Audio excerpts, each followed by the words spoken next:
Hey everyone, Wyduck here again, this time with Game 3 of a Best of 3 series from the WCS Europe Season 2 edition, and this time on Whirlwind. We've got spawning in the bottom right as the Blue Protoss.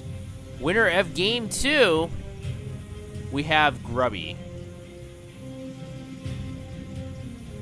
And Grubby's opponent is spawning in the bottom left as the Red Terran. He is the reigning WCS Europe champion from Season 1. But he might be eliminated very soon here. We've got Incredible Miracles MVP. And MVP is putting the supply depot very close to his command center. And this is a sort of play that Bomber likes to do as well. A lot of other Terran players like to opt to put that supply depot at that ramp to help with the block off.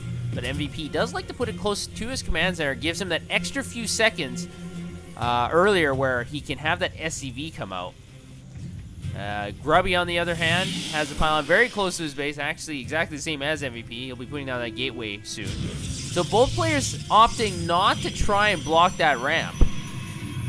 This is a very interesting play style. I'm a big proponent of blocking your ramp simply because it prevents your opponents from sending early scouts in and detecting if you have early gas or what sort of tech structures you have. But this can work out as well.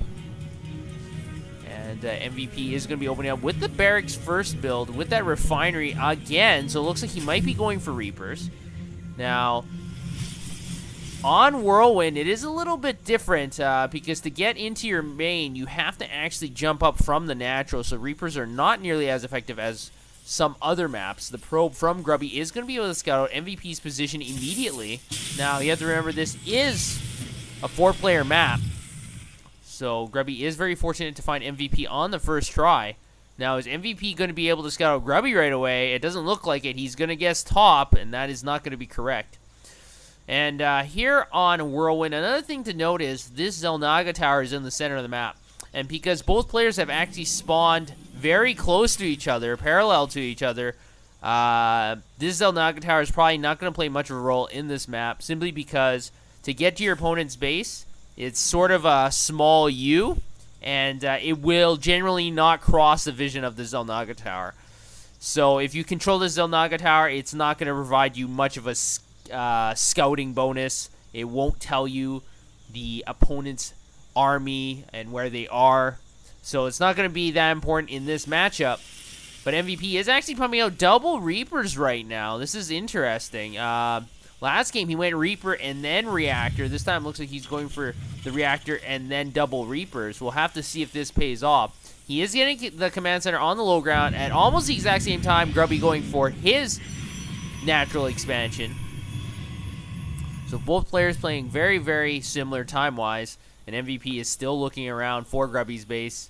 Through the process of elimination, he knows he is in the bottom right. And I love this positioning by this pylon. Grubby has been doing this the entire series, putting additional pylons kind of in the far reaches of his base. This will not only give him additional scouting information if there is a drop incoming, but also he can put down hidden tech structures here to surprise MVP. So these Reapers are going to try and penetrate this ramp, but Grubby's Mothership Core is going to prevent that. At the same time, we have a lone Zealot from Grubby, and he's doing a lot of damage. Able to chop off one Marine. There goes a torso. Pretty painful if you're that Marine. But MVP is able to stave off that Zealot. Now, once again, those Reapers haven't been able to get any scouting information, and I don't think they've been able to destroy very many probes, if any. If you take like MVP's scouting information, all he knows is that there is an expansionary nexus. Other than that, he doesn't know anything else, and that is a big problem. As a Terran player, you want to know what is going on in your opponent's base. Now, you can't put down a scan later on. I find it interesting that the Forge and the robotics facility is so close to the nexus, because if a scan goes down, MVP will be able to see all these buildings. But it looks like MVP is going to be going for another timing attack, but he only has 5 Marines here, and I'm not sure if they'll be able to do very much. Once that Nexus Cannon goes down, I don't think these Marines will be able to hold their own. And there we go, the Nexus Cannon is put down. Grubby very intelligently pulled in all the units before he put down that Nexus Cannon. If he put it down immediately, he might not have killed any of those Marines, but since he pulled all those Terran units in and then put it down, MVP was already stuck, and then the Nexus Cannon got a few more shots off, able to pick off 3 Marines. Good play by Grubby. And MVP is trying to be aggressive again. He's going for a very similar playstyle like Game 1, where he sent in a whole bunch of Marines, some Reapers, and Hellions to do some probe harass. But now with that cannon up and his initial attack thwarted, I'm not sure how successful this will be. Supplies are very even. We've also got Stim on the way, and even an Immortal from Grubby. Now that Nexus Cannon is down. It looks like MVP is going to try to rush up the ramp, but the sentries are able to block it off with a great force field. But these sentries are going to go down. This cannon is still doing a lot of damage, and so is this Mothership Core. So even without the Nexus Cannon, I'm not sure how successful this Hellion harass is going to be. It's able to destroy 4 more probes, 5 more probes, but losing basically his entire army. If you take a look at the supply disadvantage for MVP, I don't think that was really worth it. Able to pick up 5 probes at the loss of about 10 or 15 supply. I don't think that's a very good trade for MVP. So I think Grubby is going to be a little bit ahead. But the longer Grubby waits, actually, the worse it will become for Grubby, because he lost probes. And over time, exponentially, you're going to lose a lot of minerals. So it looks like Grubby is going to go in for the counterattack. I think this is the wise move.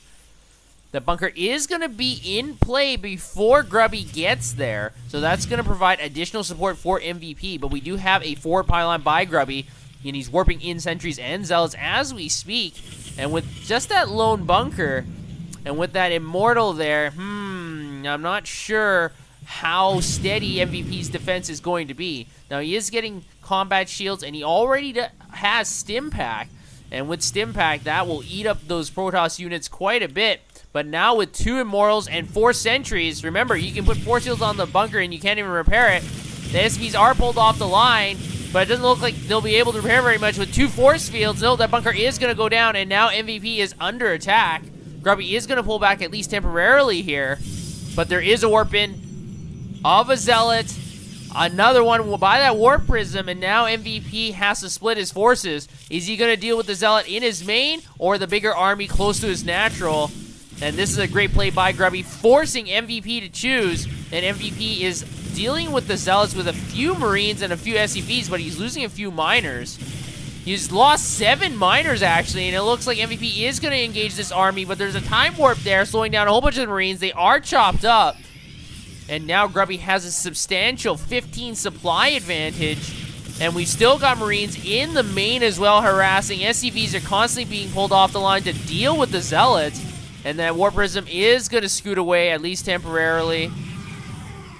So great harass by Grubby, and actually with just a few Zealots, he's been able to kill more SCVs than a whole bunch of Hellions were able to do.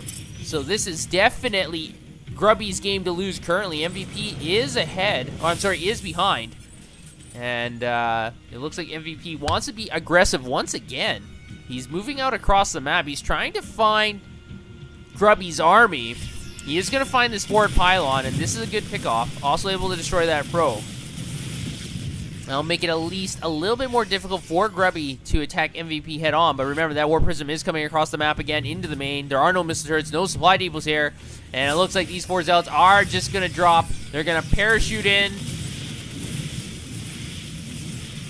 And at the same time, Grubby has been able to hide his units and is now moving into the natural of MVP. He didn't even finish the bunker. And now it looks like it's going to be a base trade. MVP is committed to this. He can't go back to his base in time. But remember, we do have this Mothership Core from Grubby. He could recall, and there we go. The recall is going to come down here. We've also got a Colossi, and MVP is going to retreat. Not able to do much damage to the next, actually only able to take out the shield, so that will regenerate.